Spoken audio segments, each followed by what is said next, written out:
আমরা এখন চরের উদ্দেশ্যে রওনা দিব। চরে গিয়ে আমরা পাখি ধরার উদ্দেশ্যে, তবে পাখি আসলে পাবো কিনা জানি না, ঠিক আছে পরে বলবো, ভিডিওর শেষে বলবো।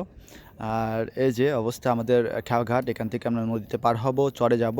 তো এই যে আমাদের ছোট্ট একটি নৌকা নিলাম, এটাতে করে আমরা নদীটা পার হব। এবং দেখতে পাচ্ছেন ছোট্ট একটা নৌকা, এটাকে ডুঙ্গা নৌকা বলে। মাছ ধরে তারা সে বাড়িতে ফিরছে, তার হয়তো বা মাছ ধরা শেষ। আমরা ইতিমধ্যে কিন্তু চরে পৌঁছে গেছি। এ হলো আমাদের চর, পদ্মা নদীর মাঝখানে আমাদের এলাকার সামনে যে নদীর ওই পারে চর। আর চরের এই চারপাশে কিন্তু আবার পানি, এই চরের, ঠিক আছে, চারপাশে পানি। তো আমরা পাখি ধরার জন্য আর কি এসেছিলাম। এখন সব মিলে আসলে পাখি আমরা পাইনি, ঠিক আছে। মূল কথা হচ্ছে এবার একটা পাখি পেয়েছিলাম অনেক কষ্ট করার পরে।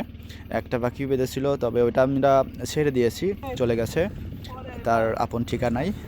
দেখছেন অসাধারণ একটি পরিবেশ। রোজ গেলে ভালো লাগবে না, তবে হঠাৎ করে একদিন গেলে ভালো লাগবে, ঠিক আছে। এখানে আসলে কাদা, তো পা পুঁতে যাচ্ছে কাদার ভিতরে, দেখতে পাচ্ছেন, ঠিক আছে। মানে কষ্টসাধ্য একটা বিষয়, ঠিক আছে। এখানে সারভাইভ করা আসলে কষ্ট, ঠিক আছে। যদিও বা আমরা বেশিক্ষণ থাকিনি, একবেলা ছিলাম, মানে বিকেলে গেছি, রাত্রে চলে আসছিলাম।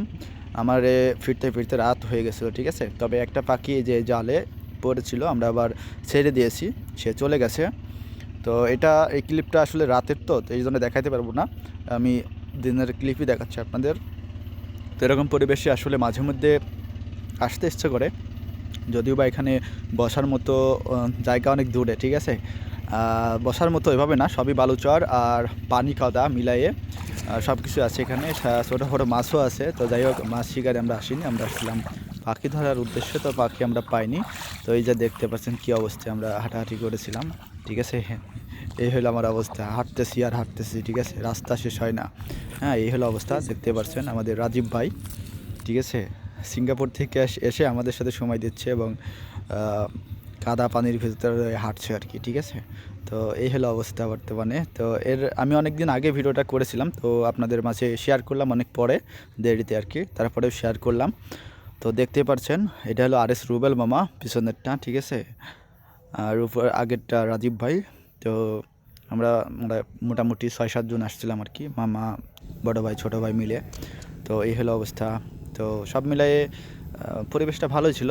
তো দূরে চাওয়াল ভাই খালি গায়ে এসে হাঁপাই গেছে, ঠিক আছে।